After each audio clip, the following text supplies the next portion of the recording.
qu'est-ce que j'ai vu là? Qu'est-ce que j'ai vu? Le premier volume de Stranger Things, épisode 5. C'était une dinguerie. On va en parler. Dans cette vidéo, voilà, ça va être une critique. Je ne sais pas combien de temps ça va durer, mais ça va quand même durer plus de 5 minutes, je pense, parce qu'il y a quand même beaucoup de choses à dire sur ce premier volume. Waouh, je le redis, c'était incroyable. J'ai hâte de voir la suite. On doit encore attendre jusqu'au 26 décembre. C'est un peu loin à moi. Mais bon, avant qu'on commence la vidéo, n'hésitez pas à vous abonner, à liker. Ça me fait extrêmement plaisir et ça me soutient énormément. Donc merci à tous ceux qui le feront. Et aussi, je vous souhaite un très bon visionnage et je vous balance l'intro.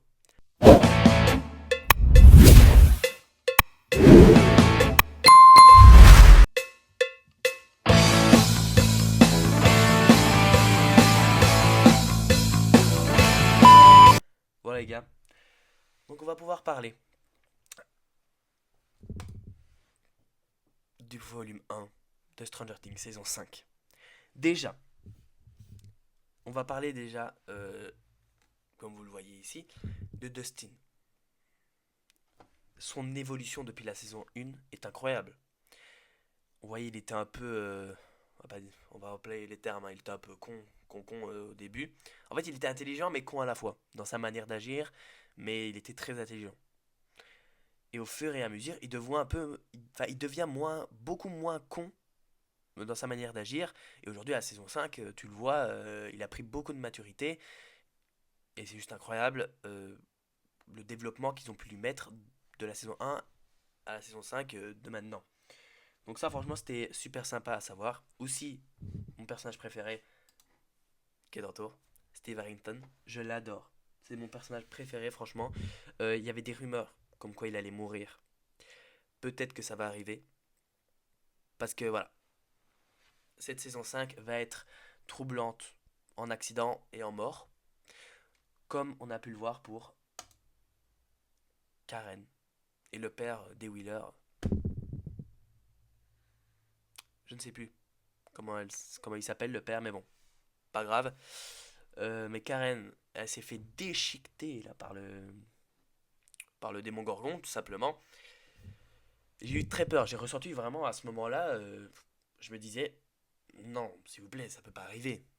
Franchement, j'ai pas envie qu'elle meure parce que c'est un personnage, voilà, elle n'est pas très présente non plus dans la série, on la voit pas tellement que ça, mais c'est quand même un personnage que j'adore. Elle a quand même son importance, elle a quand même ce petit truc à rajouter dans la série, donc c'est franchement j'étais un peu déçu. J'ai cru qu'elle était morte, mais au final là elle est à l'hôpital, donc peut-être qu'il y a des chances qu'elle reste en vie. Et Père Wheeler, le père des Wheeler, ouais, bah, il est plongé dans un coma. Donc ça, à voir ce qui va arriver, etc. Ça, on le verra sûrement dans le deuxième volume. On ne le verra pas dans l'épisode final, je pense pas. Mais ça, c'était quand même super sympa. Aussi, on va parler d'un personnage quand même. Holly. On en parle de Holly, la petite sœur de Mike et de Nancy, qui tout au long du volume, enfin, du premier volume, va voir un ami imaginaire. Et à son âge, bah, tout le monde trouve ça quand même bizarre qu'elle ait un ami imaginaire. Et au final, elle l'appelle Monsieur Quiproquo. Elle l'appelle comme ça, on voit jamais son visage, on le voit jamais. Et après, c'est un moment, elle se dit, ouais, peut-être que Monsieur Quiproquo, donc c'est Mike et Nancy qui se disent ça à l'hôpital avec Lucas, peut-être que Monsieur Quiproquo sait où elle est, puisqu'elle s'était fait kidnapper par le démon Gorgon. D'ailleurs, j'avais fait une réaction à ce moment-là en short, n'hésitez pas à aller le voir. C'était magique, franchement, ce moment-là, je ne m'y attendais pas du tout. Et Monsieur Quiproquo, c'est Henri. Je vais vous mettre une image. Voilà, c'est Henri. Alias Vecna. Donc le mec il fait semblant d'être un ami imaginaire, il dit ouais il y a des monstres qui veulent venir te chercher pour te manger et tout ça. Je vais te prendre avec moi et je vais te sauver la vie. Sauf que c'est lui le monstre. Donc en fait il parle aux enfants. Ouais il n'y a pas qu'à Molly, il y a Derek aussi. Il parle aux enfants sous sa forme d'Henri, donc voilà, et le mec il fait pas peur. Hein. Et à côté de ça c'est Vecna. Dingue. Déjà le nouveau design de Vecna, Je l'adore. Il fait plus badass, plus flippant, avec les racines un peu comme ça. Mais je préférais le design qu'il avait dans la saison 4. Voilà, ça, c'est mon avis, mais je préférais le design qu'il avait avant. Parce que, en fait, il y a beaucoup d'audio, enfin de, je sais pas comment on dit, synthèse visuelle. Bref, il y a beaucoup de montage et c'est pas vraiment du vrai comme on avait dans la saison 4 où là c'était complètement vrai, c'était vraiment une combinaison. Évidemment, il y a du vrai, mais genre les tentacules et tout qui vont dans tous les sens. Voilà, il y en a un peu beaucoup et du coup, je trouve que c'est plus ordinateur comparé à la saison 4. Donc ça, je suis un peu déçu de ce côté-là, même si je trouve qu'il est vraiment il est quand même sympa, il fait plus peur, il est plus badass. Donc de ce côté-là, j'aime bien. Après, ses nouveaux pouvoirs. Déjà, ça se voit, il a toujours la télékinésie, donc comme avant, mais ça se voit qu'il est beaucoup plus fort qu'avant, beaucoup plus puissant. Et même son bras qui s'étend comme ça pour aller toucher les autres, et même quand il a planté son énorme main, là, je pense que c'est la gauche, si je dis pas de bêtises, dans la tête de quelqu'un et les deux doigts crochus qui dépassaient des yeux, waouh, je m'y attendais pas. Ça, je peux vous le dire, je m'y attendais pas. C'était quelque chose d'extraordinaire que j'ai vu là. Et je peux vous dire que je ne suis pas déçu pour ce premier épisode. Enfin, ce premier épisode, ce premier volume. Et nouvelle révélation à la fin du quatrième épisode du volume 1, Will Byers. Non, mais lui aussi, son développement, comme Dustin, incroyable. Franchement, bon, il est toujours un peu fils à maman. Joyce, de ce côté-là, je trouve qu'elle abuse un peu. Elle est un peu trop protectrice. Voilà, mais bon. À la fin, on apprend qu'il a des pouvoirs. C'est quoi ça? Au départ, je me suis dit, ok, il a les mêmes pouvoirs qu'Eleven. Sauf que non, on va y revenir un peu après. Le mec, il a fait un 1v3 contre des démogorgons. Qui allait attaquer Robin. D'ailleurs, très bon duo. Il a fait vraiment un duo avec extraordinaire. J'ai beaucoup aimé leur duo. Euh, contre Mike et aussi Lucas. Dinguerie. Ce qu'il a pu faire. Donc j'ai vu sur les réseaux, tout le monde disait ouais, Will a enfin les mêmes pouvoirs que Eleven et tout. On s'y attendait un peu. C'est vrai qu'on s'y attendait un peu. Mais bon, il a pas les mêmes pouvoirs qu'Eleven. Je suis pas d'accord sur ça. Je dis d'accord. Je suis pas d'accord. Parce que si vous voyez bien, quand il fait comme ça là, et tout, avec sa télékinésie, télépathie on va dire, et qu'il fait monter en l'air les démons gorgons et après craquer leurs os, leur tête, vous ne faites pas penser à quelque chose? C'est comme Vecna dans la saison 4 quand il a fait à Chrissy par exemple.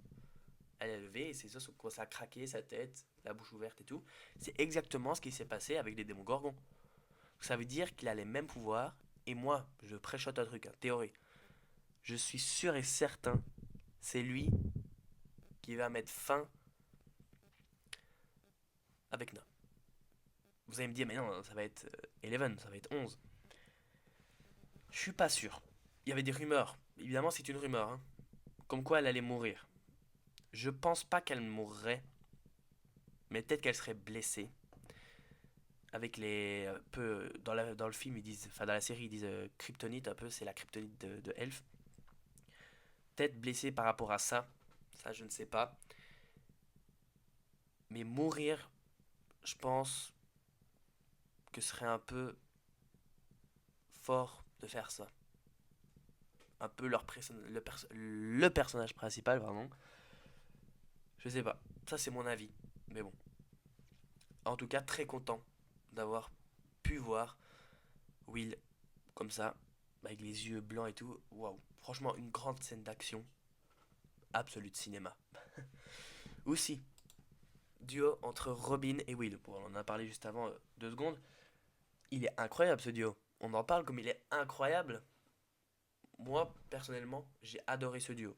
C'est vrai qu'on les a jamais vus de la saison. Robin, elle est arrivée saison 3, hein, si je dis pas de bêtises. Oui, elle est arrivée saison 3. Jamais on se serait dit qu'ils allaient être potes, quoi. Après, c'est vrai que, voilà, elle lui a fait un grand discours, hein, Robin, parce que voilà, Robin, elle a accepté son homosexualité, et Will, pas encore.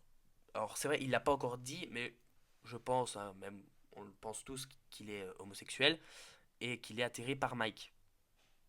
Je pense. On l'avait déjà un peu remarqué lors de la saison 4. Dans le van pizza là. Donc je pense qu'il va peut-être assumer ça à Mike ou l'assumer, voilà. Mais franchement, j'ai adoré ce duo-là. Tout simplement, on peut pas dire mieux que ça. J'ai beaucoup aimé. J'ai beaucoup aimé la série. J'ai beaucoup aimé la série. J'ai adoré tout ça. Franchement, il y avait que de l'action, de l'humour. Évidemment, Stranger Things, c'est quand même un peu de l'humour. C'est vrai que Dustin, on l'a pas vu beaucoup, mais bon, j'espère. Vecna non plus, mais bon, si attendez, c'est que le premier volume.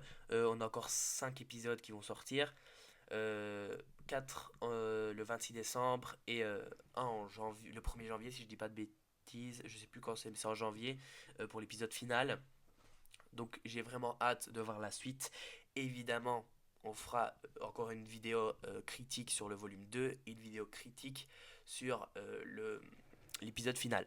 Il y aura aussi des vidéos short, ne vous inquiétez pas. Et je tiens à vous dire, j'ai adoré la série. N'hésitez pas à me dire en commentaire ce que vous en avez pensé. Et évidemment, on se retrouvera pour une prochaine vidéo. Ciao, bye.